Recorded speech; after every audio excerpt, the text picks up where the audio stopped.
തിരുവനന്തപുരത്ത് നിന്ന് കണ്ണൂർ വഴി മസ്കറ്റിലേക്ക് പോകുന്ന എയർ ഇന്ത്യ വിമാനം വൈകുന്നു. യാത്രക്കാർ ദുരിതത്തിൽ 45 പേരുടെ യാത്ര മുടങ്ങിയെന്നാണ് മനസ്സിലാക്കാൻ കഴിയുന്നത്. വിവരങ്ങളുമായി സിജു കണ്ണൻ ചേരുകയാണ്. സിജു, തിരുവനന്തപുരത്ത് നിന്ന് കണ്ണൂർ വഴി പോകുന്ന വിമാനമാണല്ലേ? എന്താണ് സംഭവിച്ചത്? എന്തുകൊണ്ടാണ് ഈ യാത്ര ഇങ്ങനെ അനിശ്ചിതമായി വൈകിക്കൊണ്ടിരിക്കുന്നത്? മനു, ഇന്ന് രാവിലെ 6 മണിക്ക് തിരുവനന്തപുരത്ത് നിന്ന് കണ്ണൂർ ഒരു കണക്ഷൻ ട്രെയിൻ വിമാനത്തിൽ എത്തിച്ചതിന് ശേഷം അവിടെ നിന്ന് കണ്ണൂർ മസ്കറ്റ് വിമാനത്തിൽ യാത്ര തിരിക്കാനിരുന്ന 45ഓളം പേരാണ് ദുരിതത്തിലായിരിക്കുന്നത്. ഇന്ന് രാവിലെ 6 മണിക്ക് കണ്ണൂർ തിരുവനന്തപുരം വിമാനം പുറപ്പെടും. 7 മണിക്ക് കണ്ണൂർ എത്തുമെന്നാണ് അറിയിച്ചിരിക്കുന്നത്. എന്നാൽ സാങ്കേതിക തടസ്സത്തെ തുടർന്ന് ഈ വിമാനത്തിന്റെ യാത്ര വൈകി.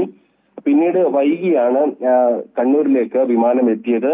ഇതോടെ രാവിലെ 9:10 കണ്ണൂരിൽ നിന്ന് മസ്കറ്റിലേക്ക് പോകുന്ന വിമാനം കിട്ടാതെ യാത്രക്കാരുടെ യാത്ര മുടങ്ങുകയായിരുന്നു. വിസ കാലാവധി കഴിയുന്നവരും അവധി കഴിഞ്ഞ് ജോലിയിൽ പ്രവേശിക്കേണ്ടവരും അടക്കം നിരവധി പേർ ബുദ്ധിമുട്ടിലായി. 45ഓളം യാത്രക്കാരുണ്ട് എന്നാണ് പറയുന്നത്. യാത്രക്കാർക്ക് ഭക്ഷണം ഉൾപ്പെടെ ലഭിച്ചില്ലെന്നാണ് പരാതി.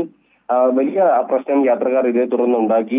ഇപ്പോൾ അത്യാവശ്യക്കാരെ നെടുമ്പാശ്ശേരിയിൽ എത്തിച്ച് രാത്രി 11:15 കരിപ്പൂരിൽ എത്തിച്ച് രാത്രി 11:15 വിമാനത്തിൽ യാത്രയ്ക്ക് സൗകര്യമൊരുക്കാമെന്നാണ് എയർ ഇന്ത്യ അറിയിച്ചിരിക്കുന്നത്. എന്നാൽ ഈ യാത്രക്കാർ ആവശ്യപ്പെട്ടു. ഈ ടിക്കറ്റ് കോഴിക്കോട് എത്തിയ ശേഷം നൽകാമെന്നാണ് ഇപ്പോൾ അറിയിക്കുന്നത്. കുറച്ച് യാത്രക്കാർ ഇവിടെ തുടരുന്നു. മറ്റുള്ള യാത്രക്കാരെ ഇപ്പോൾ നിലവിൽ കണ്ണൂരിലെ ഹോട്ടലിലേക്ക് മാറ്റിയിട്ടുണ്ട് എന്ന വിവരമാണ് ലഭിക്കുന്നത്.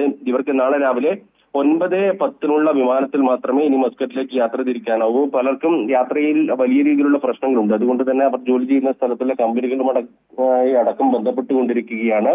യാത്ര വൈകുമെന്ന കാര്യം അറിയിച്ചുകൊണ്ട് പലരുടെയും പ്രശ്നം ഇപ്പോഴും പരിഹരിക്കപ്പെട്ടിട്ടില്ല എന്നാണ് അറിയാൻ സാധിക്കുന്നത്. വിമാനത്തിന് സാങ്കേതിക പ്രശ്നമുള്ളപ്പോൾ കണ്ണൂരിൽ നിന്ന് യാത്ര മുടങ്ങുമെന്ന അറിയിപ്പ് വിമാന കമ്പനി അധികൃതർ നൽകിയില്ല എന്നാണ് യാത്രക്കാർ പറയുന്നത്. അങ്ങനെ പറഞ്ഞിരുന്നെങ്കിൽ ഒരുപക്ഷെ ഈ ടിക്കറ്റ് ക്യാൻസൽ ചെയ്തുകൊണ്ട് തിരുവനന്തപുരത്ത് നിന്ന് മറ്റ് യാത്രാ സൗകര്യം ഏർപ്പെടുത്താമായിരുന്നു എന്ന് യാത്രക്കാർ പറയുന്നു. കണ്ണൂരിൽ നിന്ന് 9:10 പുറപ്പെടേണ്ട കണ്ണൂർ മസ്കറ്റ് വിമാനം ഇത് വൈകിയതിനെ തുടർന്ന് വൈകിക്കുമെന്നാണ് ഇവർ അറിയിച്ചിരുന്നത്. എന്നാൽ ഇവർ കണ്ണൂരിലേക്ക് എത്തുമ്പോഴേക്കും ഈ വിമാനം ഇവിടെ നിന്ന് പുറപ്പെട്ടിരുന്നു. കണ്ണൂർ മസ്കറ്റ് വിമാനം വൈകുമെന്ന് അറിയിച്ചതിനെ തുടർന്നാണ് പലരും ഇവിടെ എത്തിയത്. ഏതായാലും വലിയ ബുദ്ധിമുട്ടിലാണ് യാത്രക്കാർ. ഇതിൽ ചിലർ കരിപ്പൂരിലെത്തി അവിടെ നിന്ന് രാത്രി 11:15 വിമാനത്തിൽ യാത്ര തിരിക്കാനുള്ള തയ്യാറെടുപ്പിലാണ്. മറ്റുള്ളവരെ കണ്ണൂരിലെ ഹോട്ടലിലേക്ക് നിലവിൽ മാറ്റിയിട്ടുണ്ട്. മനു, ശരി, സിജു വിവരങ്ങൾ നൽകിയത്.